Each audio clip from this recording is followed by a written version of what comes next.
Hola, muy buenas. Soy Giro, uno de los directores de APIR. Nos encontramos hoy a día 26 de enero en la Academia AMIR y estamos realizando el análisis del examen PIR que realizasteis ayer, día 25 de enero. Lo primero que quería es daros las gracias por todas las muestras de apoyo que nos disteis a la entrada del examen del PIR, tanto a los profesores como a los tutores. Eso no tiene precio, esos besos, esos abrazos, esas palabras de agradecimiento hacia nosotros y hacia el trabajo, pues os lo agradecemos enormemente. Gracias por haber confiado en nosotros, en la preparación de esta prueba tan complicada que es año tras año el examen PIR. En segundo lugar, os queríamos transmitir el sentimiento de rabia, de tristeza y de frustración que nuevamente tenemos todos los profesores y tutores de la Academia PIR. Es un sentimiento pues compartido, supongo, con el de muchos de vosotros, que nos hicisteis llegar ya ayer de noche, pues a través de redes sociales, a través de mensajes e incluso a través de llamadas que hicisteis a los tutores, pues expresando pues precisamente esa rabia y esa frustración al ver nuevamente muchas preguntas fuera del temario. Nos encontramos nuevamente con un examen PIR tremendamente injusto en el que no se valoran los conocimientos para ser psicólogo clínico y la dificultad estriba en que muchas de estas preguntas que se han formulado nuevamente este año están fuera de cualquier temario, ¿vale? Con lo cual, pues eso lógicamente desmotiva o ha desmotivado a muchos de nuestros opositores. Deciros que cuando un examen es de estas características y es un examen difícil, es un examen que es difícil para todos, ¿vale? Con lo cual iremos viendo a lo largo de los próximos días cuál es el análisis que se hace de una manera más detenida sobre el examen y lógicamente pues podréis ver vuestra evolución a través del Estimapir y de las distintas herramientas que vamos a poner a cargo vuestro. Sin más, daros la enhorabuena por haber llegado hasta aquí. Es una prueba muy dura, como vuelvo a repetir. De hecho, es la prueba más dura dentro de todas las ramas sanitarias, mucho más dura que el MIR, mucho más dura que el EIR y que el FIR, y debéis de estar orgullosos por haber llegado hasta aquí. Sin más, un abrazo de parte mía y de todo el equipo que componemos APIR. Buenos días, bienvenidos a este videoanálisis del examen PIR de la convocatoria 2019 celebrado ayer, 25 de enero de 2020. Ante todo, queremos mandaros un abrazo muy fuerte a todos los opositores. Sabemos que este examen pues, ha sido un examen de una dificultad bastante elevada, que en muchos casos no ha permitido demostrar todo lo que vosotros sabíais y llevabais preparado durante todo este tiempo. Sabemos que es un examen que el Ministerio ha intentado cuidar en mayor medida, pero sigue siendo poco representativo de los contenidos que muchas veces tiene que saber un opositor PIR y de los contenidos que tradicionalmente han formado parte de la prueba PIR desde que comenzó en el año 93. Sí, así es. Queremos mandar un mensaje a todos los que estáis en casa ahora mismo planteando qué hacéis. Es muy pronto, chicos. Ahora no es momento de llegar a ninguna conclusión en caliente. Recordad que todos los años alumnos que pensaron que hicieron un examen horrible al final consiguieron plaza o se quedaron muy cerquita, así que vamos a esperar antes de llegar a conclusiones, pero sí tenemos claro que ha sido un examen significativamente más corto, pero también difícil en comparación con el examen del año anterior, un examen comparable al del año anterior y con una dificultad que el Ministerio parece que ha aumentado notablemente. Lo esperable, por lo tanto, es que el número de netas necesarias para optar a plaza PIR sea inferior al que habíamos estimado, teniendo en cuenta una traslocación directa de un examen de 225 preguntas a uno de 175, así que no os volváis locos haciendo cálculos de netas ahora mismo, que esta es una prueba referida a norma y tenemos que ver dónde estamos cada uno para poder saber si estamos dentro o fuera. No hay estimaciones que nos permitan facilitar ahora la posición de cada uno sin saber todo el conjunto de la muestra.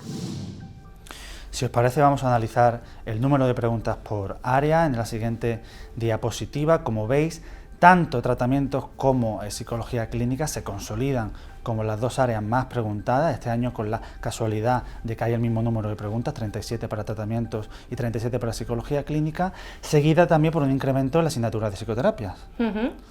con evaluación que más o menos mantiene el número de preguntas con respecto a exámenes PIR anteriores, y resulta llamativo ver el aumento de preguntas en asignaturas que considerábamos más accesorias, como psicología social, que habiendo habido una reducción de 50 preguntas en el examen PIR, ha visto en 5 aumentada su representación en el examen hasta un total de 9 preguntas en este examen PIR. Vamos a empezar, si os parece, a analizar asignatura por asignatura, el desarrollo de las preguntas, el número de preguntas y su dificultad, ¿vale? Empezamos por la asignatura de desarrollo, que como veis, bueno, han sido un número de preguntas similar al de otros años y una dificultad más bien tendiendo a la baja. Todas las preguntas estaban en temario y han sido conceptos bastante habituales en la convocatoria Aspira. Preguntas por Erickson, un par de preguntas de Piaget y también conceptos de Colbert. Es importante que este año, al haber empezado en la mayoría de las versiones con las preguntas sobre desarrollo y además siendo estas bastante asequibles, el efecto halo que ha generado, al menos al principio, ha sido diferente del de exámenes anteriores donde hemos empezado con experimental o biología. Entonces, bueno, que este año hayamos tenido al principio desarrollo y personalidad, donde las preguntas han sido bastante asequibles, pues nos ha podido permitir empezar el examen de otra manera. Si os parece, analizamos la asignatura de psicopatología, que este año, bueno, han sido 14 preguntas, han bajado 6 con respecto a la convocatoria anterior, aunque eso sí, hay que decir que ha sido una dificultad más bien asequible, baja. ¿Qué os podemos decir sobre las preguntas que han caído en psicopatología en este examen? Pues que han sido conceptos clásicos, muy conocidos por nosotros, sobre todo sensopercepción, memoria y pensamiento. Si acaso os rescatamos una de esas preguntas: ¿cómo se denomina al fenómeno por el que a una palabra existente se le da un significado diferente al que en realidad tiene? Pues el Ministerio creemos que quiere que hubierais respondido como correcta la 3, el paralogismo. Lo que pasa es que es verdad que en algunos textos de psicopatología también el neologismo se describe de esta manera. Algunos textos de psicopatología describen el neologismo como la invención de palabras por parte del paciente a las que dota de significado, o por el uso de palabras ya existentes en el lenguaje, pero con un significado diferente al comúnmente utilizado, lo que las hace imposible de comprender por el entorno. Por lo tanto, consideramos que esta pregunta podría ser anulable. También os rescatamos esta pregunta: ¿cómo se denomina el fenómeno que ocurre si un paciente está convencido de que otra persona ha sido transformada físicamente en sí mismo? Vamos a dar por lo menos síndrome de dobles subjetivos, un concepto poco habitual, un poco rebuscado. Conocíamos perfectamente el síndrome de Capgras y el de Fregoli. Este año el Ministerio ha dado un paso más y introduce un término que tenemos que tener muy presente de cara a las siguientes convocatorias a partir de ahora. El síndrome de los dobles subjetivos.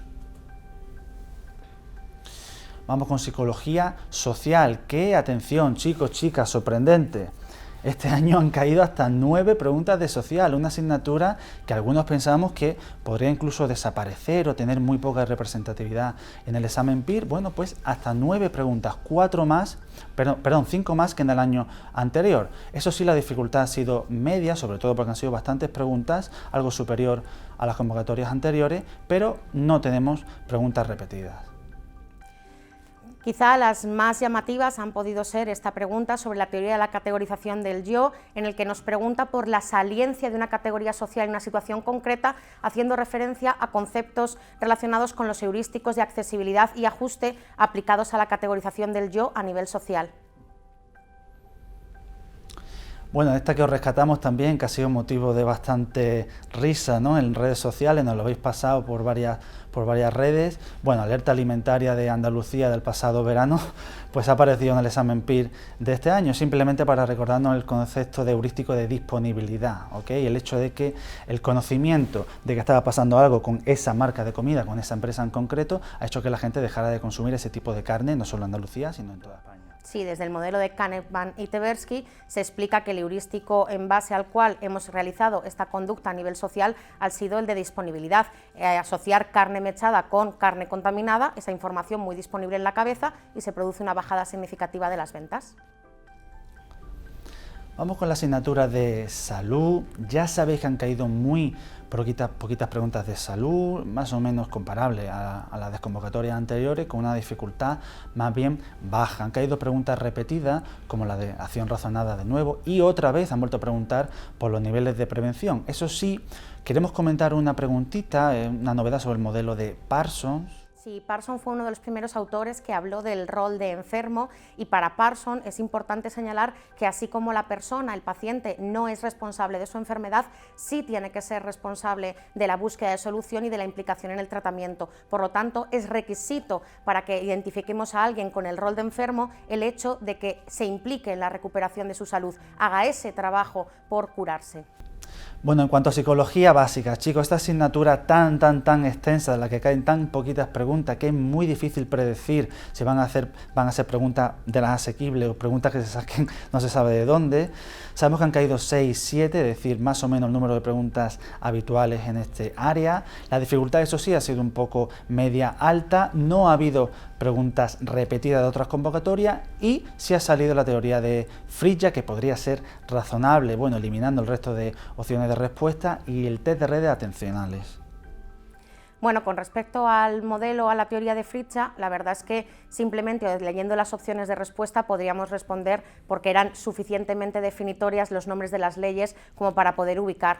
Nos enfadamos cuando un amigo nuestro, nos alegramos cuando consigue un trabajo, nos enfadamos cuando nuestro equipo de fútbol pierde o sufrimos cuando alguien nos deja, pues la razón que Frijda alude para explicar estas emociones es que son cuestiones en las que estamos interesados. Aquellas cuestiones con las que tenemos una vinculación personal nos despiertan en mayor medida emociones que aquellas cuestiones que nos pillan de lejos. Con respecto a esta pregunta del test de redes atencionales, nos preguntan simplemente para calcular la puntuación correspondiente a la red de orientación qué dos condiciones o pistas o señales somos las que tenemos que utilizar.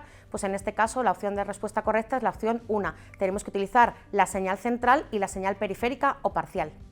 Con respecto a psicobiología, es muy destacable el hecho de que a pesar de haber tenido una reducción de 50 preguntas en el examen PIR, sigamos teniendo 12 preguntas en esta convocatoria actual, lo cual significa que el peso relativo de esta asignatura ha aumentado. La dificultad de las mismas era bastante elevada, sobre todo porque eran preguntas de sabérselas, no había demasiada opción de descartar opciones para jugárnoslas entre dos opciones y a ver un poquito lo que pasaba. No nos parecen impugnables, son preguntas que estaban bastante bien redactadas. De conceptos repetidos, pues se ha podido repetir, por ejemplo, el hecho de que la quetiapina es un antipsicótico, pero sobre todo las preguntas han estado centradas más que en sistemas perceptivos, que creo que no ha aparecido por primera vez en el examen PIR desde los inicios.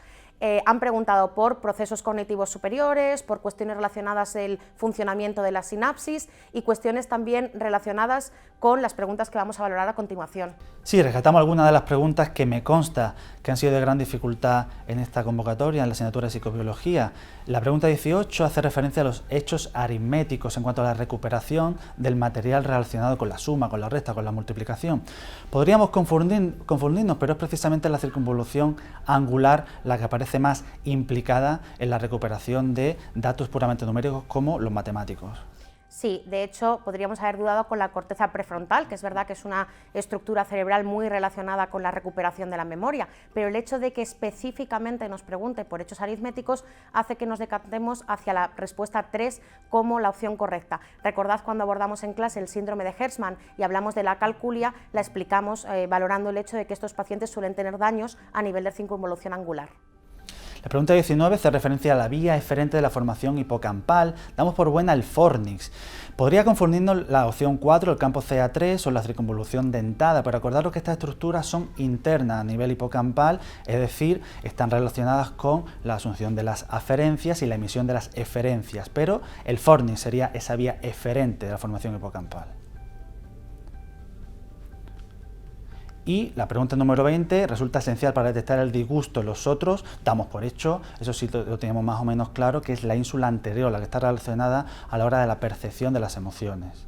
Pasamos a analizar, si os parece, la asignatura de psicología infantil. Han caído 12 preguntas, es decir, una más que en la convocatoria de 2018. Eso sí, tenemos que decir que la dificultad ha sido bastante asequible. Han caído preguntas repetidas, por ejemplo, la que hace referencia al criterio temporal del mutismo selectivo, un mes, criterio diagnóstico puramente del DSM-5, una sobre el diagnóstico diferencial del apego reactivo con el espectro autista, y sobre los miedos evolutivos sí que tenemos que presentar una preguntita que ha traído un poco de cabeza, la que hace referencia al cuadro de Morris y Kratzschowel. También ha preguntado por los delirios en la infancia. Sí, con respecto a los delirios en la infancia, es verdad que es un contenido que era fácilmente descartable porque las 3 opciones que no eran, clarísimamente no eran. Básicamente reconocer que los contenidos de los delirios infantiles pues son muy similares a los de los adultos, de perjuicio, de grandeza, cuestiones hipocondriacas. Con respecto a este diagnóstico diferencial que nos plantea el DSM-5 entre el trastorno de apego reactivo y el trastorno del espectro autista, pues sabiendo que el trastorno de apego reactivo está relacionado con pautas de crianza absolutamente patogénicas, es necesario que conozcamos la historia de cuidados previos del niño, y en este trastorno, en el de apego reactivo, no van a aparecer las típicas alteraciones comportamentales. Estos comportamientos repetitivos, estereotipados, rígidos, forman más parte del cuadro de trastorno de espectro autista. Esta preguntita también ha dolido un poquito, porque anda que no nos cansamos en clase de explicar los miedos según Sandin, según Eseburúa, según Pelechano, un montón de autores que tenemos en nuestros materiales. Bueno, la respuesta correcta en este caso nos estaba preguntando por cuál no se correspondía con miedos típicos de las edades propuestas. La opción que consideramos correcta, o sea, la que no señala una opción válida a nivel de contenido, es la opción 4. De los 9 a los 12 años, los miedos más frecuentes en los niños están relacionados sobre todo con cuestiones relacionadas con enfermedades, muertes y cuestiones de este tipo. Miedos relacionados con las relaciones con iguales, la pérdida de autoestima, son miedos más adolescentes. Vamos, si os parece, a analizar la asignatura de evaluación, una de las asignaturas más complicadas y más complejas de todo el examen PIR. Si se pone muy difícil lo del ministerio, al final ponen preguntas muy rebuscadas, pero es verdad que este año la dificultad ha sido más tendiente a la baja. Han preguntado en torno a 22 preguntas con conceptos repetidos, sobre todo en torno a las pruebas proyectivas, el 16PF, que han vuelto a dar una opción correcta en inglés, ¿no? Y la entrevista DIS. Han preguntado por Wechsler, por inteligencia y el potencial de aprendizaje. Una pregunta que os ha sorprendido bastante, me consta, es la de la edad de autoinformes en niños. ¿Cuándo son fiables? ¿A qué edad empiezan a ser fiables? Y el sistema de expertos. Sí, vamos a comentar alguna de estas preguntas. Con respecto a los sistemas de expertos propiciados por el desarrollo de la inteligencia artificial, se han creado programas destinados básicamente a utilizar y reproducir el algoritmo que utilizan los clínicos para detectar sintomatología y hacer diagnósticos, pues realizándolos a través de inteligencia artificial. Es la opción 4 la correcta. Por ejemplo, el MySyn es uno de estos programas de expertos. Con respecto al nivel de muestreo intrasesional que estamos utilizando en una sesión de clase, si se muestra cada 30 segundos a un alumno, se le muestrea para ver si mantiene la posición correcta, este ejemplo es literal del manual de Moreno Roset. Es un ejemplo de muestreo intrasesional temporal, literal en los ejemplos que aparecen en ese manual de referencia para la asignatura de evaluación. Con respecto a la pregunta acerca de a partir de qué edad podemos considerar fiables la información recogida en autoinformes en infancia, pues bien es cierto que contamos con autoinformes aplicados a niños a partir de los 6-7 años, pero hay un matiz en la pregunta, que es a partir de cuándo consideramos que esa información es fiable. Creemos que esto es más tendente con niños un poquito más mayorcitos. Vamos a dar por correcta, a expensas de lo que diga el Ministerio, la opción 3. A partir de los 10 años creemos que la información que nos puede ofrecer un niño en autoinformes es fiable. Vamos a analizar las preguntas de personalidad y diferencial. Este año sí ha habido una gran revolución en este área porque tenemos 12 preguntas, pero atención, ha habido sorpaso de las preguntas de diferencial. Por primera vez en mucho tiempo este área diferencial tiene más preguntas que personalidad, tiene 5 y diferencial 7. La dificultad vamos a ponerla en media alta, hay conceptos repetidos, por ejemplo la diferencia entre inteligencia fluida e inteligencia cristalizada, los cambios vitales que se van sucediendo en torno al B5, a los 5 grandes. Acordaros, impulsividad está dentro de neuroticismo, dentro de los 5 grandes, y la covariación genes-ambiente. Eso sí, han preguntado por 2 autores que no conocíamos hasta el momento, que son Triandis y Marcus. Sí, con respecto a Triandis, pues propuso 2 términos, el idiocentrismo y el alocentrismo, para designar las diferencias en cómo las personas construyen un poco sus relaciones, ¿vale? La opción correcta con respecto a este autor es que los sujetos idiocéntricos tienden a la dominancia, mientras que los sujetos alocéntricos tienden a mostrar mayores niveles de sumisión y conformidad. Sí, la pregunta de Marcus hace referencia a los esquemas del self. Damos por buena la 4. Recordad, no solo existe nuestro self actual, sino aquel self al que nos gustaría aspirar, nuestro yo ideal futuro. Damos por buena la opción número 4. Y dentro de las preguntas de diferencial, quizá de las más complicadas haya sido esta sobre la estructura del modelo del intelecto de Guilford, sobre todo por su precisión. Nunca han entrado con tanto detalle a preguntar por Guilford. Pues nos preguntan qué facetas o dimensiones de operaciones mentales y contenidos intervienen cuando le estamos pidiendo a un niño que diga todos los animales mamíferos que conoce. Al estar preguntándonos por todos los animales de una determinada categoría, es un proceso de tipo convergente, no divergente, y cuando estamos hablando de un concepto mamífero es un concepto semántico, no simbólico. Entonces damos por correcta que estamos en un contexto de procesos convergentes y semánticos. Pasamos a analizar, si os parece, la asignatura de psicoterapia. Han caído un número de preguntas similar al de años anteriores, 16. Por si os interesa, os dejamos que han caído 5 de conductuales, 2 de cognitiva, 1 de sistémica y, atención, 4 de tercera generación y 4 de integradoras. Por tanto, ponemos la dificultad en medio alta. Han caído conceptos que conocemos como modelado, DS por contacto, las escenificaciones emotivas en niños y, atención, han caído preguntas de Young con bastante más detalle del que nos tienen acostumbrados los del Ministerio. Van a seguir preguntando por tercera generación, lo tenemos clarísimo, esto parece que es una tendencia bastante clara y hay que tenerlo muy en cuenta para la próxima convocatoria. La pregunta 30 nos pregunta por la terapia interpersonal, la de Clerman, súper conocida, cae prácticamente todos los años. Damos por bueno, por supuesto, la opción 1. La terapia interpersonal hace hincapié en los pensamientos automáticos en el plano interpersonal. Con respecto a esta pregunta de psicoterapias, es verdad que algunos habéis propuesto anularlas porque tiene un error ortográfico, no dice mindfulness, dice mindfulness, pero si nos comimos hace unos años el Minimenal de Folstein, yo creo que con esta no va a haber mucha opción. Si un psicólogo clínico emplea las técnicas de mindfulness desapegado, entrenamiento en atención y reorientación o refocalización de la atención situacional, ¿en qué modelo de psicoterapias se estaría basando? Esto sale en el manual de Ruiz y bueno, está cogido directamente de la terapia metacognitiva de Wells para depresión y ansiedad. Llegamos a psicología clínica, sin duda el área que más se ha visto afectada por el recorte de preguntas. Si el año pasado llegamos a contabilizar 53 preguntas en el examen PIR de estos contenidos, este año se ha reducido a 37. Aquí tenemos una de las grandes recortadas con esa reducción de 50 preguntas en el examen PIR. Es verdad que la dificultad de las preguntas ha sido media, un pelín más complicado que en años anteriores, aunque aún así hemos encontrado preguntas repetidas. Por creo cuarto o quinto año consecutivo ha caído la definición de potencial adictivo de una droga. Por segundo año consecutivo nos han hablado de la dependencia más psicológica que física en la cocaína, vuelven a preguntarnos por el estilo rumiativo de respuesta de nolenjoexema y quizá lo más llamativo de este examen PIR, o con lo que ya podemos confirmar, es que hemos entrado de lleno en DSM-5 y además en DSM-5 no a cuestiones de criterios diagnósticos, sino a cuestiones relacionadas con factores de riesgo temperamentales, cuestiones de datos de prevalencia.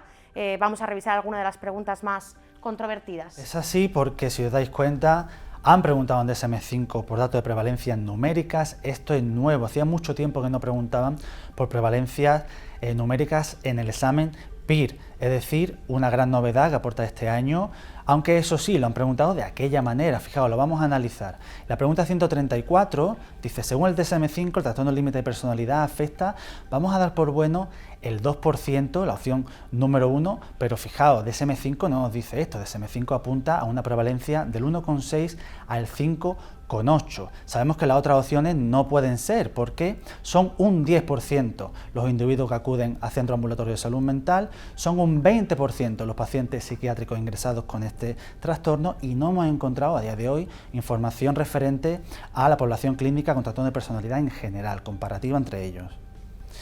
En la 153 nos vuelve a preguntar por prevalencias numéricas, en este caso en el trastorno narcisista de la personalidad. Vamos a dar por bueno por ahora, pero es muy impugnable, la opción número 1, 1% según DSM-5. Esto tiene truco, este dato lo encontramos en DSM-4, por eso os digo que es muy impugnable. El resto de opciones, bueno, seguramente tampoco podrían ser. La opción 3, la mayor comorbilidad se va a dar con consumo de sustancias, trastornos depresivos, y los factores genéticos no tienen ni mucho menos el peso que tienen los factores ambientales de aprendizaje en el desarrollo del trastorno narcisista de la personalidad. Otro año más que nos preguntan mucho sobre trastornos relacionados con el sueño. Este año es verdad que las preguntas han sido un poquito más benévolas, quizá menos con esta. En el marco de los trastornos del sueño, respecto al síndrome de retraso de fase o el de fases retrasadas, como le viene descrito en el DSM-5, cabe afirmar que bueno, pues el DSM-5 nos dice que aunque estos pacientes se duerman más tarde y se levanten más tarde, su calidad de sueño no se ve afectada, tienen la misma calidad que una persona normal. No hemos considerado que sea correcto decir que es el problema de ritmo circadiano menos frecuente, porque aunque sí que es verdad que la prevalencia es bajita, del 0,17%, dice el DSM-5, los datos comparativos con el resto de trastornos del sueño pues no hacen referencia a las mismas poblaciones cuando nos los indica, así que no nos atreveríamos a decir eso.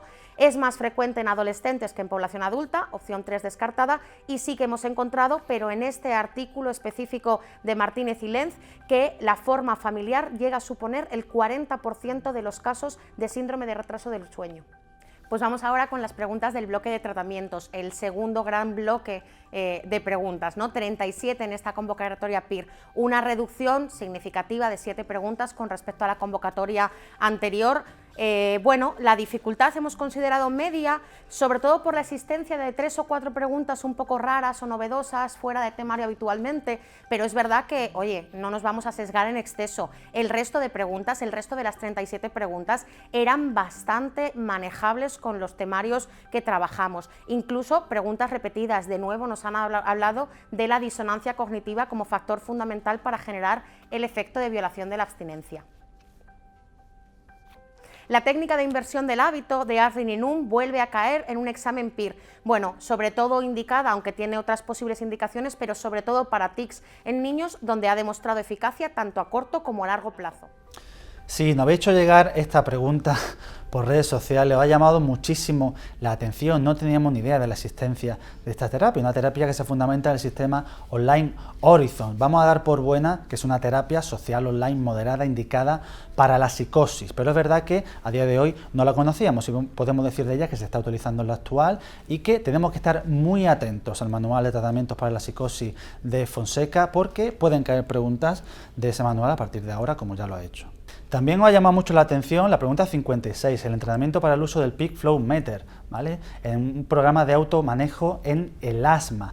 Yo creo que por la expresión en inglés ya estaba señalando bastante cuál podía ser la respuesta, el pico máximo de flujo o el medidor de pico máximo de flujo, pero es verdad que podíamos confundirnos con la opción 4, los problemas cardiovasculares. Y pregunta de estas de o te has leído las guías de tratamiento del Ministerio y sabes exactamente lo que son, o esta puedes jugar a los dados para contestar. Bueno, es verdad que las guías clínicas del Sistema Nacional de Salud establecen 8 niveles de evidencia y 4 grados de recomendación, y el grado que se corresponde con las recomendaciones o las opiniones de expertos y series de casos es la opción 3, el nivel D. Y por último vamos a analizar las preguntas correspondientes al área de experimental, que seguro que habéis agradecido encontrarlo al final del examen. Sabemos que han caído unas 8 preguntas, han sido unas 6 menos que la convocatoria anterior y parece que ha subido bastante la dificultad. Muchas preguntas, varias de ellas, de señala la incorrecta, por lo tanto han ido bastante más a pillar al detalle. Eso sí, hay conceptos repetidos como la fórmula de Spearman-Brown y la validez de conclusión estadística. Por ejemplo, en esta pregunta, nuestros profesores de experimental nos señalan que la incorrecta, en el marco del análisis de la varianza con un factor y 3 tratamientos, debemos marcar la opción 3. No sería el mejor estimador el eta cuadrado. Han vuelto a preguntar por la teoría clásica de los test, de nuestra parte de psicometría. Yo creo que por eso tenemos una clase específica de psicometría, para saber contestar bien si ponemos una pregunta de ese área. La opción 2 es la correcta, ausencia de invariancia en la consideración de un nivel de precisión uniforme. Y otra pregunta de experimental, la última que vamos a comentar, bueno, otra de busca la incorrecta en el ámbito del análisis estadístico, en concreto de la regresión lineal, nos piden la incorrecta, pues la incorrecta es la 1, la regresión lineal permite analizar la relación entre uno o más predictores cuantitativos y una variable dependiente también cuantitativa, no pudiéndose en ningún caso incluir el análisis de predictores categóricos. Bueno, opositores, hasta aquí nuestro videoanálisis del examen PIR de la convocatoria 2019. Os recordamos que ponemos a vuestra disposición Estima PIR para que podáis meter la plantilla plantilla. Y os recordamos también que este año viene con premio. Solo por introducir tus datos tienes opción de participar en el sorteo de un viaje a Gran Canaria para 2 personas. Y además este año tenemos un segundo premio, es que el Ministerio da una semana entera de vacaciones hasta que salgan las plantillas provisionales. Así que aprovechad para desconectar y descansar, que lo merecéis. Por nuestra parte os mandamos un fuerte abrazo desde Madrid, os deseamos lo mejor para estos días y para este mes que viene. Un fuerte abrazo.